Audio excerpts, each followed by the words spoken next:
And that's our sign. Welcome, everyone. Welcome to CRC Music in the Studio. We are super excited to have you back for another session, a very special session here on this Tuesday morning, this election Tuesday morning, for Festival of New American Music's education outreach portion of their festival. They have been so kind to offer elements of their season every year, and this year they, in their 43rd annual season, have done similar, and by inviting the Mivos Quartet to be with us. Mivos is giving a concert this Friday, but they are a dazzling, wonderful ensemble whom I've just only met in the last few minutes, but whom I've had the pleasure of listening to, and I hope that you are ready for some incredible music, because they really are incredible, as you can see here from one of the quotes that I lifted from their website, which is true. Ferocious, daring, amazing, really wonderful. I love the work that you all are doing. I went back too far here. This Friday at 7, they're giving their full concert at 7 p.m. And you can find out more information about that concert at csus.edu/music. That's Sac State's website for the School of Music. You'll find out a lot about the program. There are concerts every night, and they're always free. So we hope that you can make it to those concerts and check it out. You'll note that last year FENAM came, and Jeff Ziegler was our cellist and performer, came and gave a really wonderful performance and talk about the nexus of technology and music. And it was really exciting to see how much he was working across different disciplines to create music and bring it to the audiences, to our audience. And so we're really happy to have this wonderful string quartet here with us to tell us more about what they're doing on many, many fronts. You will, if you've gone to their website, or if you go and if you prepped yourself for today, you know there are many, many albums and lots of projects that they're working on to help keep music alive. I say keeping music alive and keeping contemporary music, I don't even like to say contemporary music, but keeping the tradition of making music alive. They're doing really beautiful, beautiful work. And they're going to share some of that today with you. So I would love to invite Maya Bernardo, Tyler Borden, and sorry, let me stop my screen here. Victor Lowry Tafoya, and Olivia DePrado to unmute themselves and tell us more about their wonderful ensemble and what they'd like to share with us today when it comes to the Festival of New American Music. Welcome, welcome. Thanks so much. Thank you for such a wonderful intro.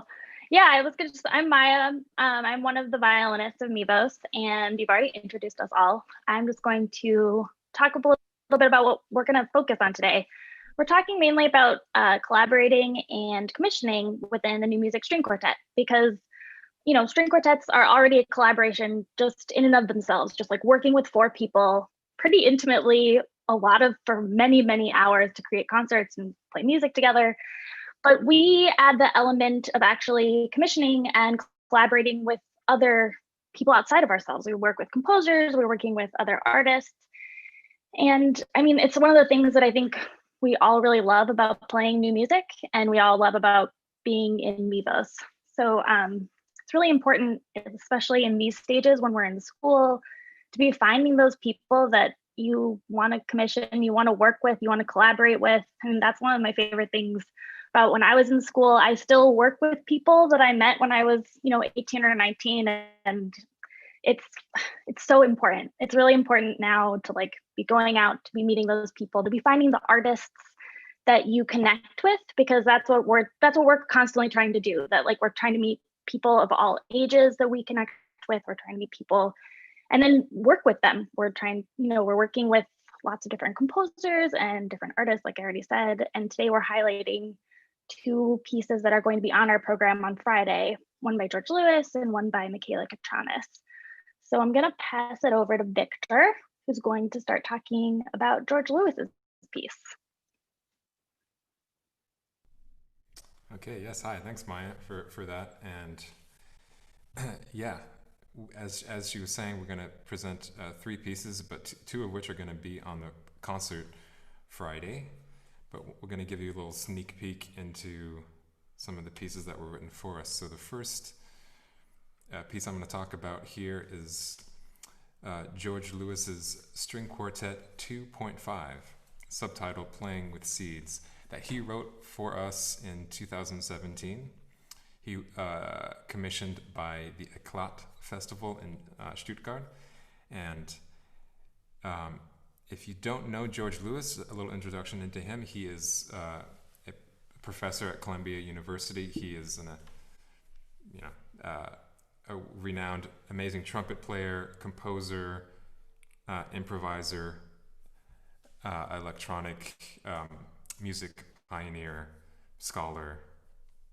He's a true Renaissance artist, I would say, and a really wonderful person. So we've gotten to know him quite well over the years, and he wrote us this String Quartet 2.5. I think it's 2.5 because he started, like, he has a half quartet, which was his first one, and there's some story about that which I don't remember.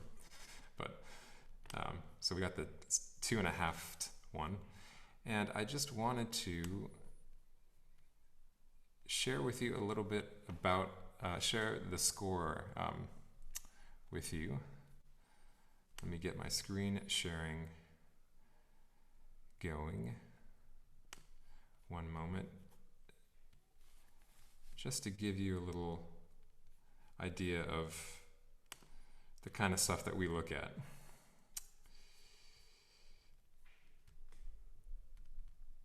So here we go. Let me go to the top here. String Quartet 2.5, Playing with Seeds, George Lewis, 2017. Wonderful. So a lot of our scores, they're brand new. This was brand new in 2017, so we get a lot of new, brand new pieces. That's part of the collaboration process that is really fun, and we get to interpret it freshly. And so a lot of pieces that we have come with this legend sort of describing the techniques that are going to come up, because not in general there's going to be some extended techniques, so just ways of playing that are not traditional, and so it helps to have this legend to describe what is going on and what some of the symbols mean that are not traditional. So here we have a description of different playing styles up here: sul tasto, sul ponticello, col legno battuto, and then variations of those. Those are not very wild, but the way that he uses them, you'll hear, are quite extreme. And then down here, there will be notes with the squiggly line above it, and that is a molto wide vibrato.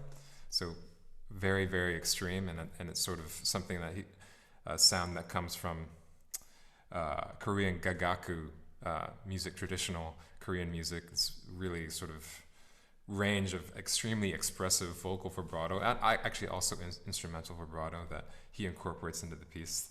So it goes from everywhere from no vibrato to this very extreme vibrato. So that's another element that he uses that's really unique. You'll hear in just a minute.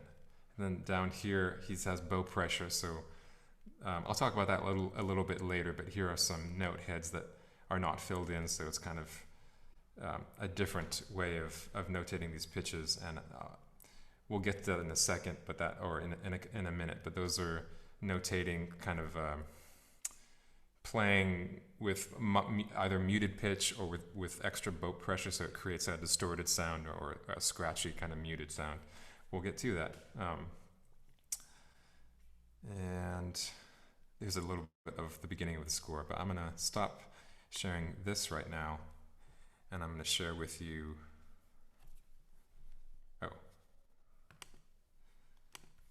And I'm going to share with you a little bit of the piece. This is from a performance we gave a couple years ago.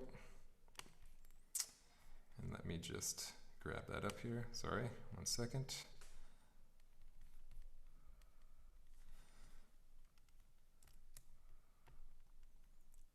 Okay.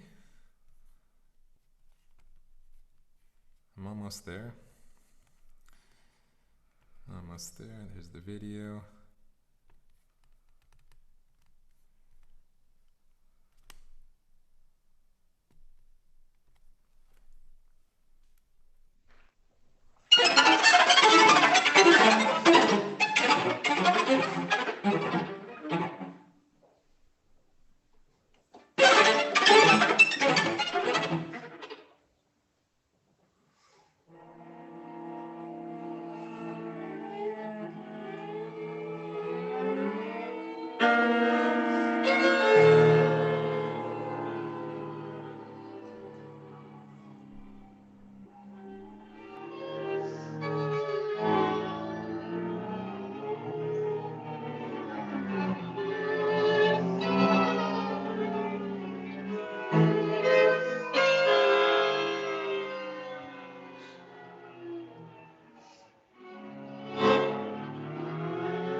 Awesome.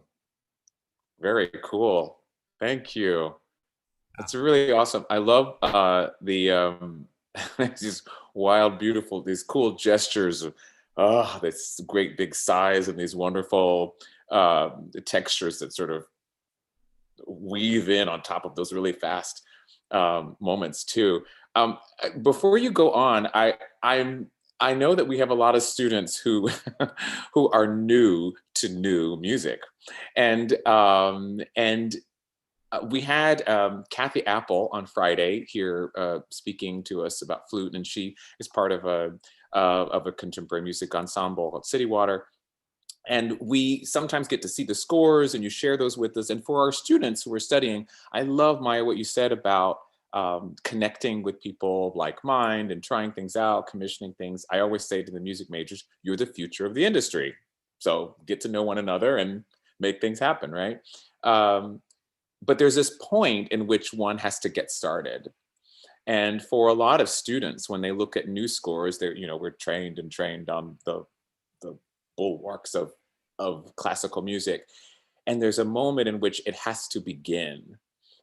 I don't want to detour you from your conversation too much, but can you talk to our students a little bit about how to get started with a new score? The legend is, of course, the great the great entry point, and then you look at the first measure and you see quintuplets and you see a lot of other things, and students who are not familiar with them.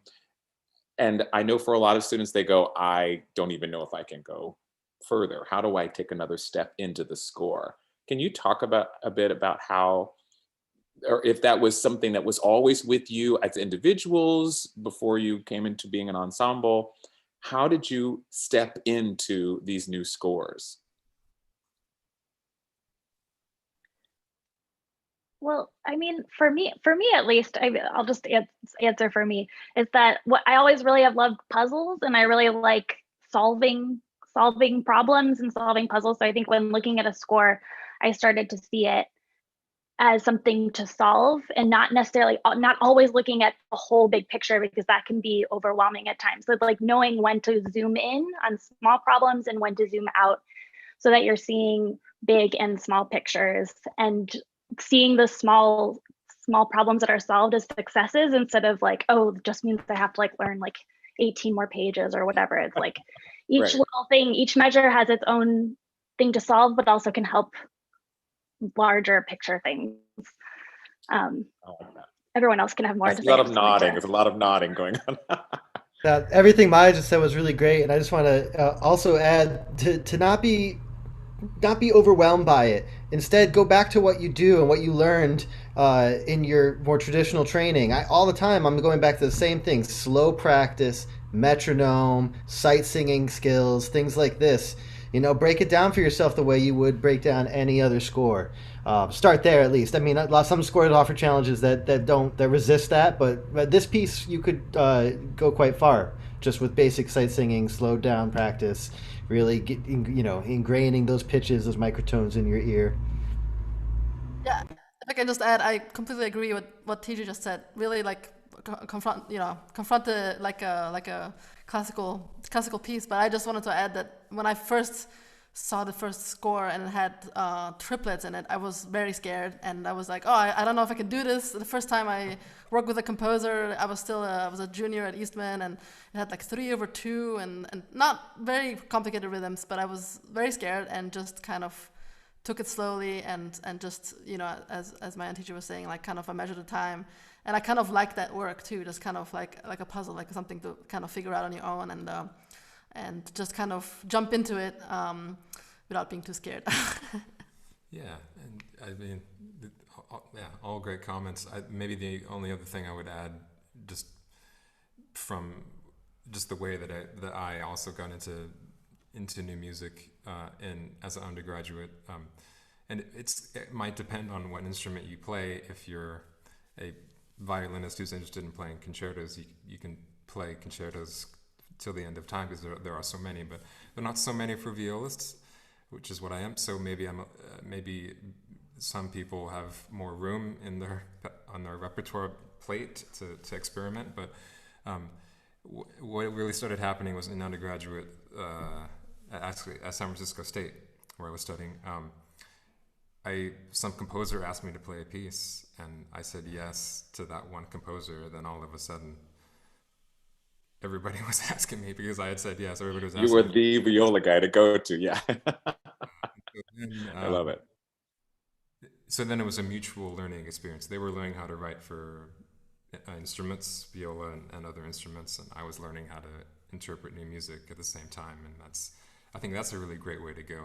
If you know a composer, like just check out some student concerts, and if you hear something you like, ask them if you can play their music, or if they have a piece, or if you want to work together, and then it just grows from there pretty naturally, I think. I love it. It's a sort of, for our students, it's really always about how we can demystify this notion of how you build a career, how you make music happen. It's not, well, you must follow these prescribed rules, and then someone will call you and you will get asked to be in an orchestra, and then your life takes off. But instead, it's this constant discovery. And I love that this puzzle. I always say theories like Sudoku to me. I always say that they get tired of me saying Sudoku. Like, we don't play Sudoku. I'm like, okay, well, it's a theory exercise. It's just, it's a logic exercise. It's fun, and you just put it together and it makes sense. So really wonderful. Thank you for that detour. I know you have more to present. I wanted to turn it back over to you.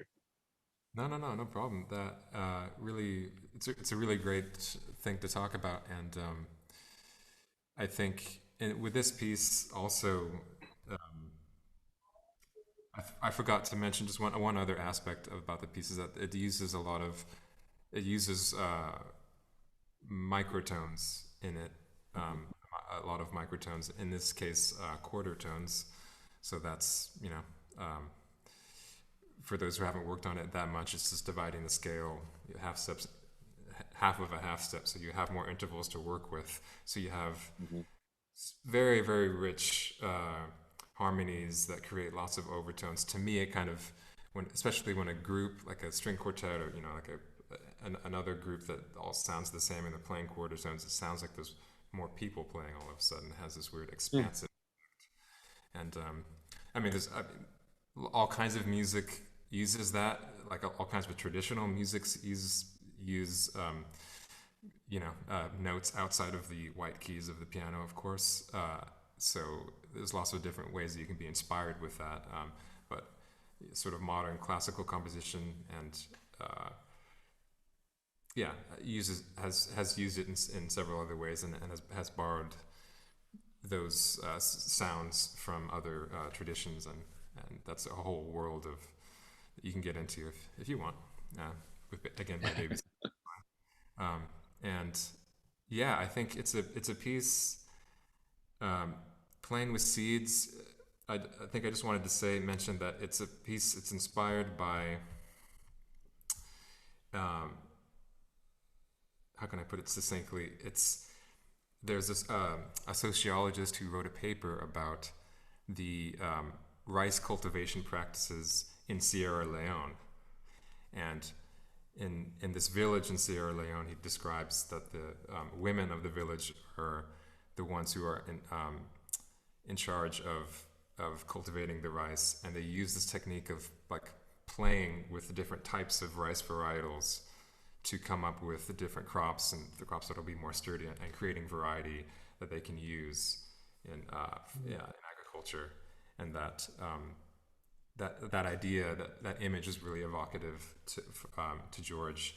And I think the piece has this energy and it's super intense vitality. It's just that kind of feels like it's improvised, but it's not really at all. It's totally written down. And I think that's something really unique that George is able to really, it's just a beautiful, compositional language that he brings, because he is an improviser, and he is a composer, and he is a performer, and he brings all of those ways of thinking about music into his scores, and so they're always fun to play.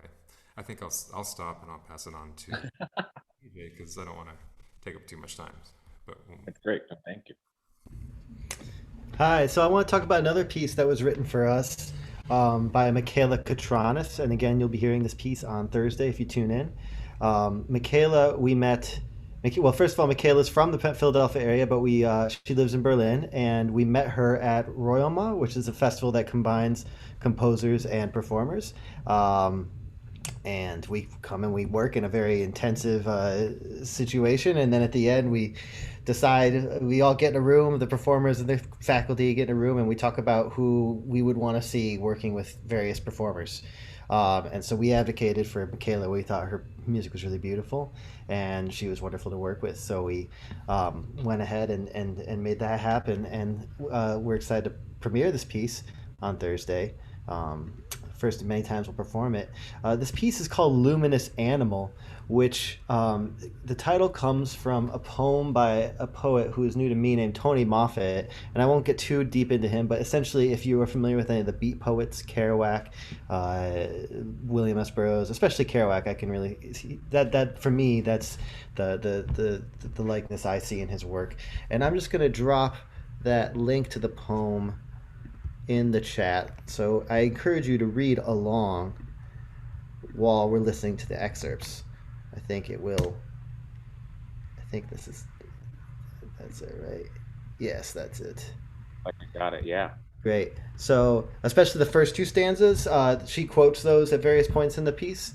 And so, those are, I would say, the ones that she seemed to be most present in her mind.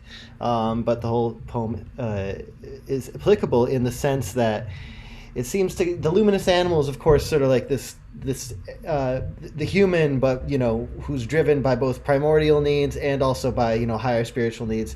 Very typical beat poetry kinds of themes, and I see the piece kind of taking its cue from the poem in the sense that it kind of starts with a basic texture, which I'll play for you in a bit, and then slowly out of this grows different things, and at some points it seems like these things are completely different, and then later the textures kind of combine. Maybe you'll hear different characters or textures on top of each other that were previously separate, and you start to realize that these are like a Rubik's Cube, maybe different ways of looking at the same thing and different combinations of the same material. So without further ado, I just want to play for you the first 30 seconds of the piece, which kind of outlines the basic material from which a lot of the rest of the material grows from.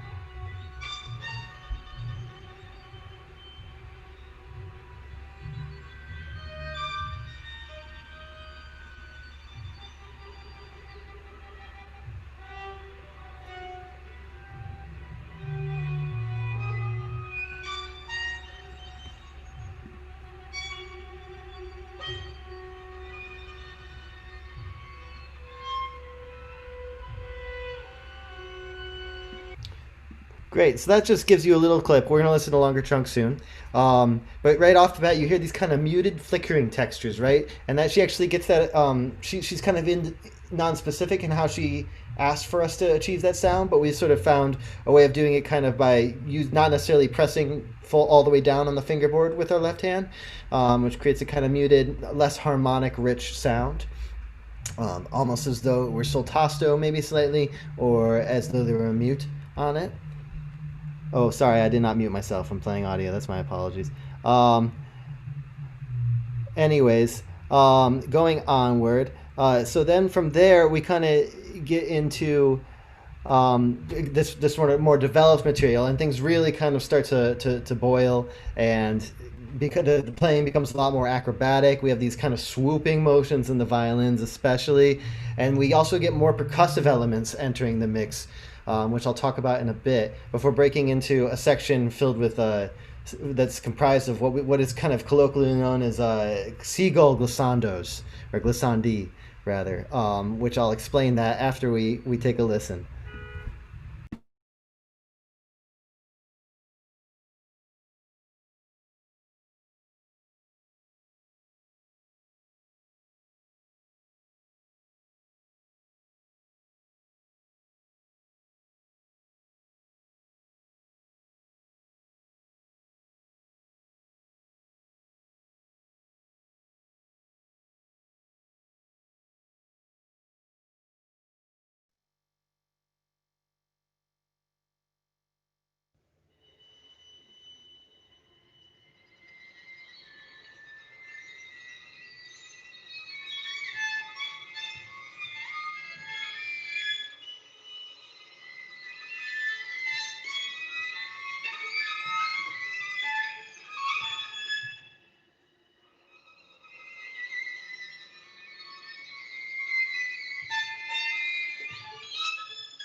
Great. So that was a good chunk of the kind of material that you'll hear a lot. I wanted to play a little bit of a later chunk where you get even more diverse material, and then you also start to hear how they start to be recombined. However, I do want to make sure we have some time to talk if people have questions or anything. So maybe let's start Absolutely. there. No, really awesome, really cool. And tell me again, was that piece developed at Royaumont or with someone you met at Royaumont? With someone we met at Royal Ma. That we played a different Fantastic. piece that was for four voices and string quartet at Royal Ma. I have been a part of Voix Nouvelle at Fondation Royaumont a couple of times, and the hardest music I ever learned, but the most fulfilling. I think there were some tears, but it was really incredible. Super awesome experience to work with composers. It's over what, a 2 week period. I think the composers might be there a little longer, but sort of have this overlap. Were you guest players, or were you there as artists working to? I guess it sort of overlaps somehow, right? You're sort of the resident artists working with the various composers. Yeah, we were one of the resident ensembles, I think was maybe the terminology that was Yes, used. yes. Wonderful, fantastic. Well, that means you get to work with composers from all over the world who were young and starting out and trying new things. And I think as Fernie Howe, was he there? And I don't know if he's still doing it. But yeah, so many wonderful experiences for a lot of our students. If you're not familiar with these programs, this is a summer program. You can be a young artist, and if you're interested, you submit an audition just like anyone else, and show them that you're interested in contemporary music, new music, show them what you're capable of, and composers might be working on you, creating things for you. A really wonderful, formative experience for me back in the day when I was in school. I think Ictus was the ensemble when I was there for one of the times I was there. So we have a couple of questions for you. One of them is, uh, well, sorry, where did I lost my question? Where did it go? It was in the chat. About careers in new music and contemporary music. This is one of our questions from over on YouTube. Hello, YouTube people. How do you create a career in? This is a bigger question, and I wanted to go to this question a little later. But how do you actually get into this? And the question is about how you make a living as a contemporary or new music artist. If there's, I'm going to add on to that. Is there a difference between a new music artist versus any other kind of artist? Is it about, the question is often, how do you make a living? That's kind of the rough and tumble of it. How do you make a living? But is it about that exclusively? Are there other things you're doing? How do you do this as a career? That's a big, broad question, I know, but Yeah, I mean, I could maybe start with a couple of comments. I think it doesn't have to be this way, but a lot of ensembles do start in school at some point. So the Mivos started in graduate school in New York, and so we had already had we were like-minded musicians who had similar interests, though always some contrast, which is of course makes it more interesting artistically. A lot of in the U.S., a lot of ensembles eventually become 501c3 organizations. That's what we are. Some people do that first, and then start their start their artistic activities. We did the other way around. We started playing, and eventually got that organizational status. You don't have to do that, but it is helpful in terms of again making a living, because at least in the U.S. there's a whole grants funding model that being a nonprofit organization allows you to have access to. So you can apply for grants for various types of funding, and you can also, universities or other institutions or venues also have access to money that way, and it's kind of in some ways an easy way to do it, although it does require work to maintain that organizational situation. And what else would I add to that? Just that, yeah, I think it's a little bit different. I mean, if you're a smaller ensemble, a chamber ensemble, you can do a lot of stuff DIY, I guess. If you're going to start an orchestra or a large chamber ensemble, it might be different. You might have to have different, like, just admin people and then artists separately. That might change things. I'd love to jump in as well. I felt like, so I moved to New York right after I did my undergrad, and I think for me, I always knew that I wanted to do contemporary music. I wanted to do new music, and so like how I was saying, the collaborative aspect was something that was really important to me. When I first moved to New York, I was really saying yes to a lot of things. I played with a lot of new music ensembles. I just really wanted to play with as many people as possible, get to know a lot of composers. I just wanted to I was casting a wide net, but I was also finding the people that I wanted to work with. And I think that was so important that I still work with those people now that I worked with when I was 22, and not all of them, but the ones that I really enjoyed working with. And that's how I came to find these like amazing musicians that I'm playing with now in this quartet. And I was saying yes to a lot of things, and in the beginning, it's not the most financially stable thing. I will just say that off the bat. I don't know if other people had different experiences, but you kind of piece it together. I found there was a lot of piecing together, and especially if you find these kernels and there are these things that are really important to you, you end up following them, and hopefully they start blossoming and working. It's great. I'm hearing a lot of universal sort of statements that we hear from a number of our guests who are, making it in the world and really creating. How many albums do you have? You have a lot of recordings. How many do you know how many albums you actually have as an ensemble?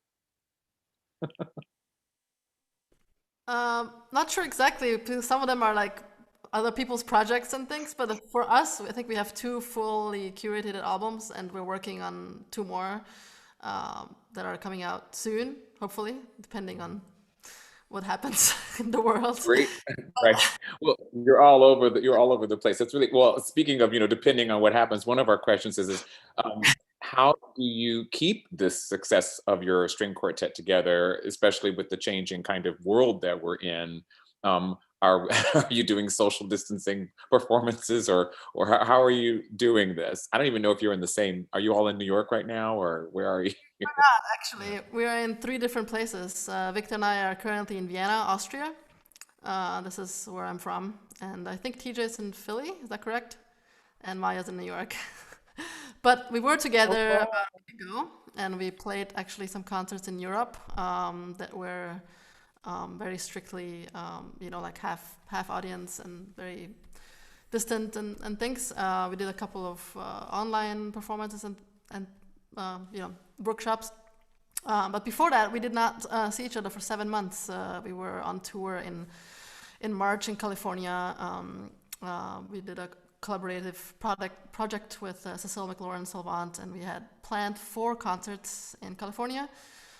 We played only one of them, and then the second one was canceled after the sound check, actually, in Oakland. And then everybody kind of left. We actually ended up staying in California. That's where Victor's from, and stayed for 4 months, and then we came to Europe, and we've been apart. But we did keep working together and doing some projects. We did a couple of festivals, online format. And we actually recorded the piece by Richard Carrick, who I was gonna maybe introduce it, but I don't think we have time today. But he wrote a graphic score for us. So I can just quickly share that score just because it's fun. Please, yes, wonderful. We have some questions about that kind of thing. This question, working with new composers. What does this say here? Any advice for new composers who want to start having music performed in larger, more public settings? And I think that you mentioned sort of making those connections, but if there are some, if there's any response to that question in particular, that'd be great. But please do share the image as well. This score, which is a graphic score, because this is kind of a project that we did while we were apart, which was kind of fun to do because we wanted to do something together, but we were in different locations, and a good friend of ours, composer, who is the chair of composition department at Berklee in Boston, wrote this piece for us a little while ago, and we thought this would be a nice project to do. So we each basically picked a color, in short, and we recorded ourselves individually and basically sent our recording along to the next person, and that person was kind of reacting to that, looking at the score as well, and it was kind of passed around, and then at the end we put it together. So it was really fun to do this, working on music like this, and hopefully sometime we can also do it live, just reading the score in the same room. But this was something that was part of our pandemic experience. Oh, that's cool. I actually kind of like the idea that you pass it around. There's this new level of play that happens where you react with this kind of distance. That's really awesome.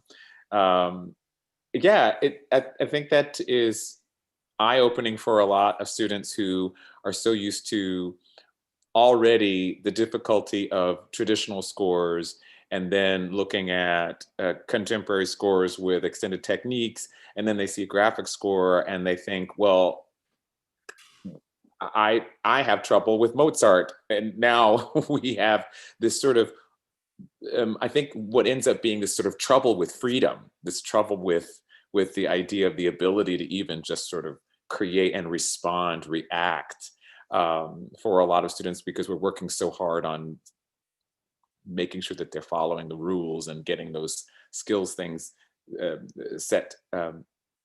When one of the questions is about how you decided to venture into this style of music, and I think you already mentioned, I think, really the notion of puzzle problem solving, things like that.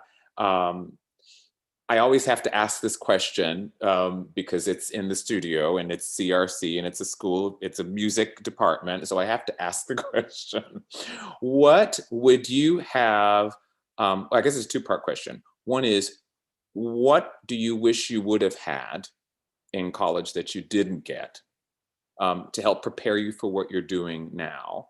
And if you had to give your college self some advice about building this career where you are, what advice would you give them? Well, I'll start with one thing, maybe. The one thing that the most basic practical thing that I would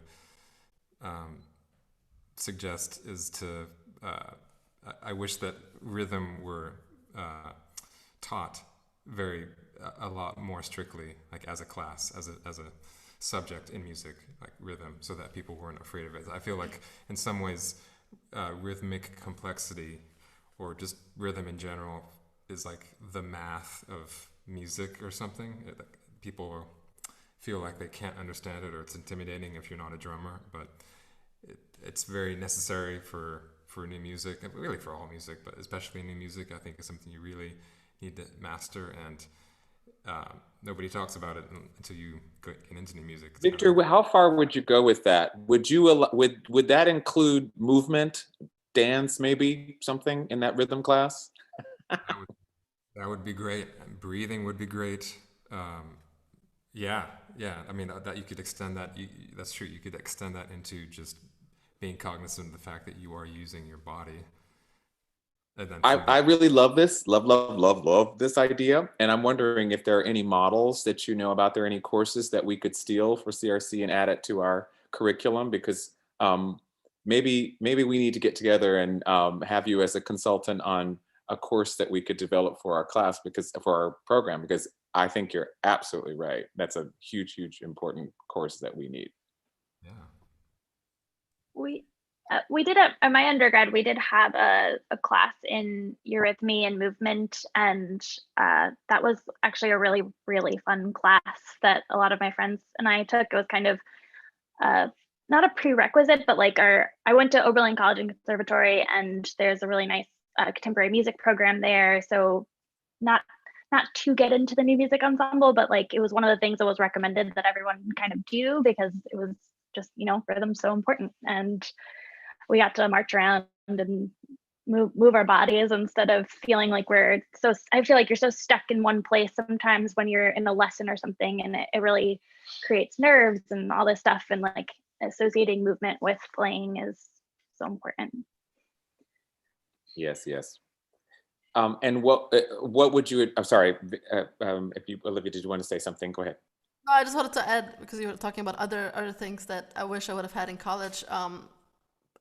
I think it would have been nice to maybe. I mean, it's a difficult maybe one, but I think now even there's more of this kind of classes offered. It's a little bit more of career development, career management, because it ends up being a lot. Like even if you have agents, especially in new music, there's still a lot of administrative work that you have to do, and it's. I mean, we just kind of learned it by doing it. But I guess it would have been helpful maybe if some things I could have already, I would have known how to do it before. Just kind of self-management, self-promoting website, and like even just the basic things that are just important nowadays to just promote yourself. Absolutely, and that's why our students are definitely thinking about what she just said and considering our certificates in entrepreneurial musicianship, all of those different things. You're thinking about that, of course, taking those courses in business and music. Yes. Great. I can keep on asking you questions, but did you have some more that you wanted to say about your scores and your program coming up this Friday?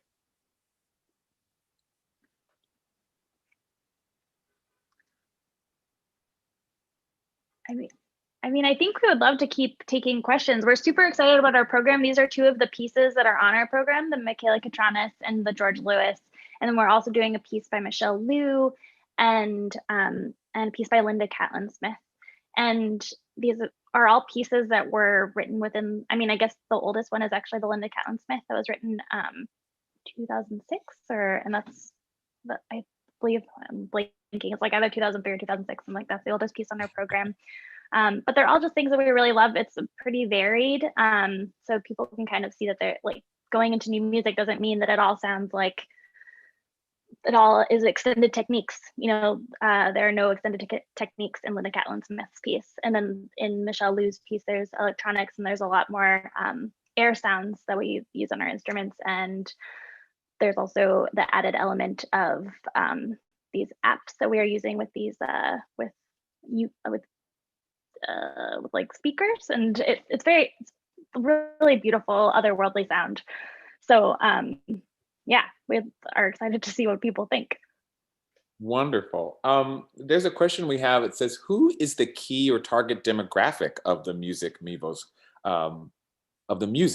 creates? Every single person on the planet. This question is something that we have to think about a lot, but it's a little bit tricky because in one sense, like the practical thing is to say, well, it's other composers and performers who play it, which is a lot of who we serve, to be completely honest.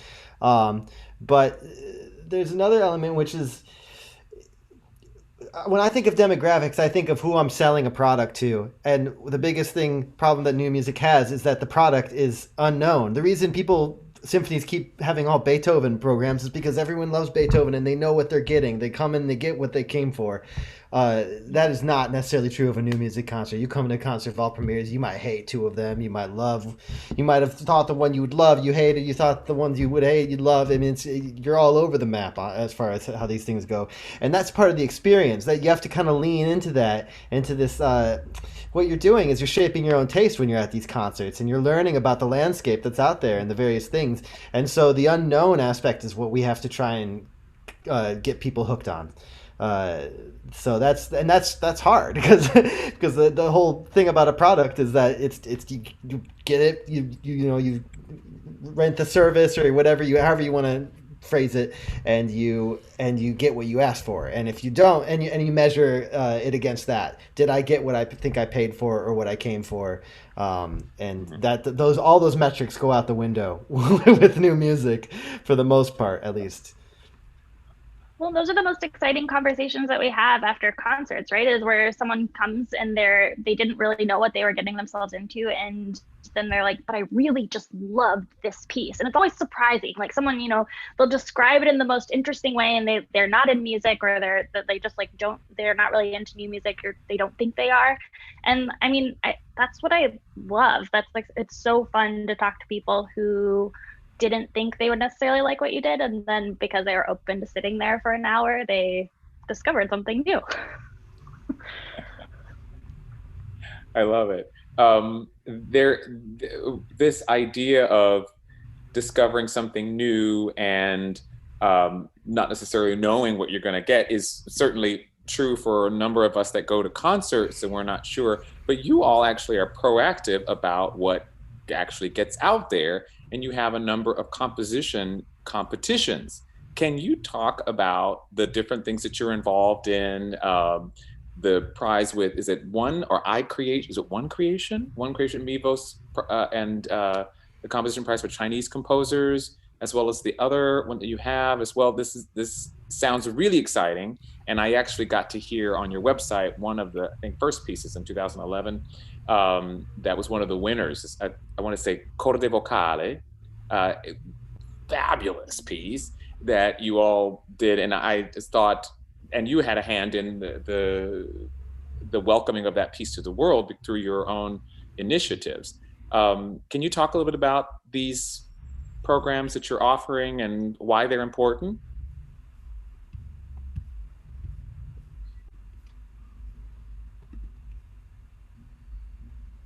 I can't hear you, Victor. I can't hear you, Victor. Sorry, how is this working now? That's better, yeah. Yeah. That is typical of me. We have two composition prizes. The first one we started is the Mivos Cantor composition prize, and for pieces that currently it's for pieces that already exist, and by emerging composers that are living and working in the U.S. And it's just a way for us to find new pieces, find new composers, discover what's out there, and it's really fun for us. It's really it's really invigorating. We get to discover a lot of great composers from all over the country and all over the world who happen to live in the U.S. And we have a winner and we have honorable mentions, but we always get a lot more really great pieces in that process, and that is something we really enjoy doing. And the second one that you mentioned that we just opened is the iCreation Mivos prize for composers of Chinese descent worldwide, and that's a partnership that we started a few years ago with iCreation, which is a cultural consultancy firm that they do cultural events, music events, art exhibits. They do all kinds of cultural things, and they're based in Hong Kong. So they partnered with us to highlight Chinese diaspora composers, and that also is a way for us to really, deepen the well of what we get to hear about in composition. And it's really exciting to get to see that and to get to champion emerging composers and share their music with our audiences and with a greater audience. Awesome. No, I think that's so exciting to be. I always tell everyone, I used to work in the music library when I was in college. And so my undergrad was about like new scores. What is that? Who is that? Whatever it is. And so the idea of I never thought at some point in my life it would be at that point where you can actually hire someone to create something, or that you could get in a room where people are all wanting to have their music heard, or that is such a strange new place in sort of the collection of musical memory that I have about development.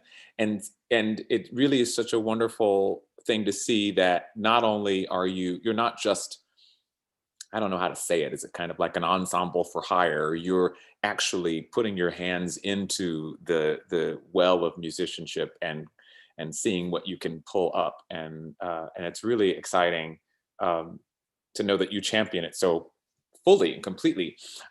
We're just about at our time for our program, but there was one question that came out, and it came out early on, but I left it. This is from Andrew Yoon. I left this for the end because I'm hoping that maybe we can work with you on this at CRC. It says, if you had to give someone who has never listened to new music a quick list of pieces to listen to as an introduction to new music, or to you, what would they be?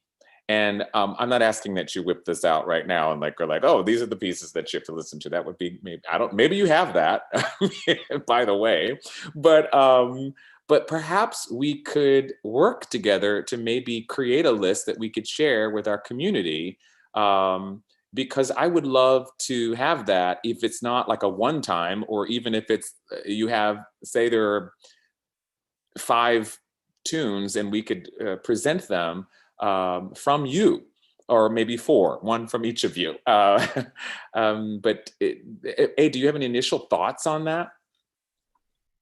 That would be great. I think we'd love to share that with you. I'm very excited to make this playlist. This is a playlist that I want to make. I think Tim Stanley's out there. Tim Stanley is your connection, our connection through over at CRC, at Sac State, co-directing the Festival of New American Music. And Tim has a party on Fridays where they share music that everyone is supposed to listen to. And I haven't been able to participate, Tim. I'm sorry, I've been swamped, but I have seen all of the varying really cool pieces of music people are sharing. Someone shared someone playing drums to Bartok String Quartet, and it was mind-blowing. I was like, they reimagined it. Yeah, really exciting. But I think this notion of hearing it from you, the people who are doing it, how to get there. For me, it was like, how do I listen to Tom Waits? And someone said, oh, listen to this album, and then you'll get to where we got to now. And I go, oh, now I get it, because I did not get the later. Now he's one of my favorites. So, but it really does help someone who's doing it to usher us in and guide us in. Otherwise, we do end up like, I think it was Tyler, you were saying, someone at the concert going, I don't know what this is. I don't know what that is. But really having someone almost hold our hand and guide us through it can be really helpful. I want to just say a few things before I let you have your final word here, if you have a final word. And that is just to, I'm going to share my last bit of my slideshow, because I did a slideshow. And just to let people know who have been watching that there are ways in which you can continue to follow Mivos. Of course, as we mentioned, their concert Friday, but go to their website. There's lots to listen to there, links to their SoundCloud, which is at the bottom here. They're on Facebook, they're on Twitter, they're on Instagram. Follow them. You might get a follow back, you never know. But find out who they are and what they're doing so that you can stay informed. You now have the connection. So follow through with that. Again, Friday at 7, if you go to the csus.edu/music website, you're going to find out about all the concerts happening every night. And you're going to find out about their concert on Friday. It's free. Get there, be there. And next Friday, you are the concert. Raise Your Voice happens as it does every 4 weeks.